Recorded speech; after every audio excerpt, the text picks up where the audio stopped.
Ustaz, emang benar keturunan Nabi masih ada? Kan keturunan Nabi itu terputus, karena setiap anak itu bernisbatkan kepada ayahnya, bukan kepada ibunya. Sedangkan anak-anak Nabi Muhammad itu yang laki-laki telah meninggal dunia, tinggal yang perempuan seperti Sayyidatul Fatimah, Sayyidati Ummi Kulsum, Sayyidati Ruqayyah. Lalu bagaimana bisa dikatakan keturunan Nabi dia tidak terputus? Bukan hanya sekarang kalimat itu datang, bukan hanya sekarang kalimat itu diungkapkan. Dulu zaman Nabi Muhammad SAW ada seseorang yang bernama As bin Wa'il, dan juga ada seseorang yang bernama Walid bin Mughirah.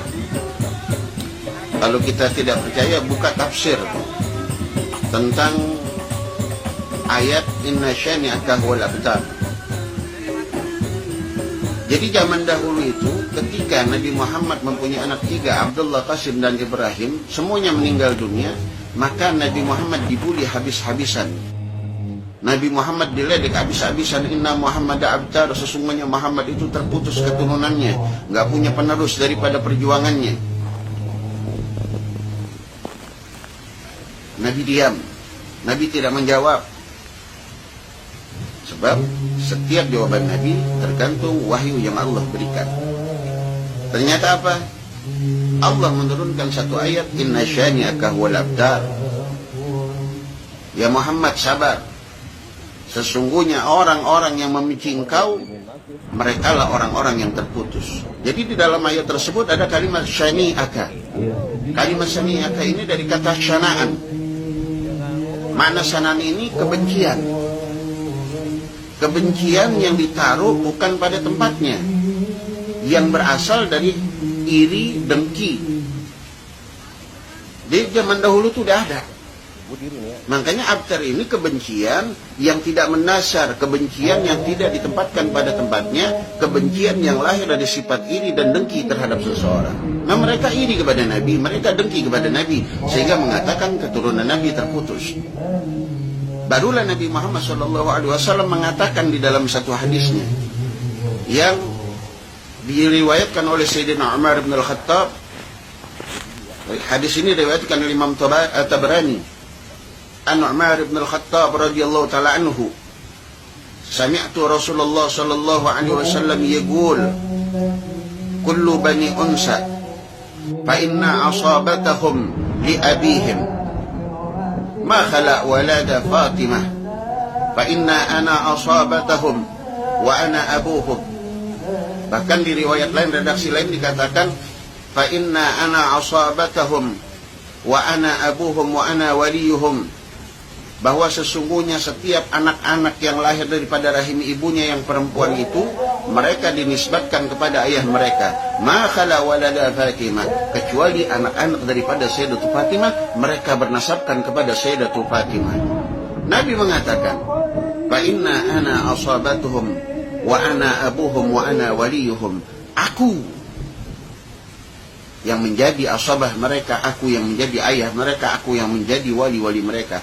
Ini saya dengar dari kecil, dari guru saya, Sayyidul Walid Al-Habib Al-Barkah Bahrul Fahamah, Sayyidul Walid Al-Habib Abdurrahman bin Ahmad bin Abdul Qadir As-Segaf. Jadi gak bisa saya diracuni dan kami-kami diracuni dengan kebencian kepada habaib. Jadi zaman Nabi udah ada tuh namanya As bin Wa'il, udah ada namanya Walid bin Mughirah. Nah, mereka diputuskan nasabnya. Maksudnya apa? Nggak punya anak. Mereka punya anak. Mereka punya anak. Walid bin Mughirah punya anak 11. Semuanya tidak meneruskan dia perjuangannya daripada Walid bin Mughirah untuk membenci Nabi Muhammad. Bahkan anaknya mencintai Nabi Muhammad yang bernama Sayyidina Khalid bin Walid. As bin Wa'il bencinya kepada Nabi Muhammad, namun kebencian itu tidak diteruskan kepada anaknya, sehingga anaknya menjadi orang yang mencintai Nabi yang bernama Sayyidina Amr bin As. Dan kebencian ini terus berjalan. Setiap zaman, setiap waktu ada orang yang membenci keluarga Nabi Muhammad. Bahkan ketika terjadi Karbala, semua keluarga Sayyidina Husain dibantai, dibunuh, digembar-gemborkan pada saat itu sesungguhnya Husain sudah tidak punya keturunan, Rasulullah tidak punya dzurriyyah. Ternyata Allah selamatkan satu anak daripada Sayyidina Husain yang bernama Sayyidina Ali Zainal Abidin. Kala itu Allah berikan sakit pada beliau sehingga beliau tidak ikut berperang. Allah selamatkan beliau sehingga mempunyai keturunan yang bernama Sayyidina Muhammad al-Baqir. Lalu punya keturunan lagi namanya Sayyidina Ja'far Shadiq. Lalu punya keturunan yang lagi yang nama Muhammad an-Najib. Sayyidina Muhammad an-Najib punya anak namanya Sayyidina Isa Ar-Rumi. Sayyidina Isa Ar-Rumi punya anak namanya Sayyidina Ahmad al-Muhajir.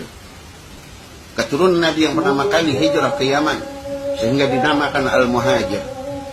Lalu Sayyidina Ahmad al-Muhajir punya keturunan, di antaranya Sayyidina Ubaidillah bin Ahmad bin Isa al-Muhajir, dan sampai kepada Habib yang kita kenal pada saat ini.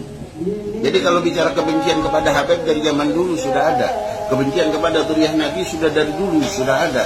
Jadi jangan mau kita adu domba diprovokasi untuk membenci keluarga Nabi Muhammad. Ini zaman-zaman fitnah. Hati-hati. Kiai, ulama, habaib sedang diadu domba, sedang diprovokasi. Sebab kenapa? Tameng agama, tameng Islam, kekuatan Islam ada di habaib, kiai, dan asatiz, serta umat-umat yang mencintai para habaib. Mereka ingin menghancurkan, memecah belah. Jadi hati-hati. Ketika kalian ingin selamat, cintailah zuriyah Nabi Muhammad. Sebab saya pernah mendengar perkataan guru saya daripada hadis Nabi Muhammad sallallahu alaihi wasallam, "Man mata ala bughdi ali Muhammadin, mata Yahudiyan aw Nasraniyan." Siapa orang yang ketika mati masih menyimpan kebencian kepada zuriyahnya Nabi Muhammad, keluarganya Nabi Muhammad, maka ingat dia akan mati dalam keadaan Yahudi dan Nasrani. Naudzubillah min dzalik. Ayo kita buang masalah-masalah itu. Dan antum yang mengembar-gemborkan putusnya nasab Nabi Muhammad, tanggung jawab dunia akhirat. Kalian akan diminta pertanggungjawabannya oleh Nabi Muhammad SAW. Kalian telah menyakiti keturunan Nabi Muhammad. Hati-hati kalian. Sebanyak apapun ilmu yang kalian punya, sehebat apapun kealiman beliau kalian, sehebat apapun karya ilmiah kalian, tetapi kalian telah memecah belah umat dengan habaib. Hati-hati. Ya, semoga Allah berikan hidayah mereka, orang-orang yang membenci habaib, sehingga mereka cinta kepada habaib, agar dunia ini Allah berikan keselamatan. Assalamualaikum warahmatullahi wabarakatuh.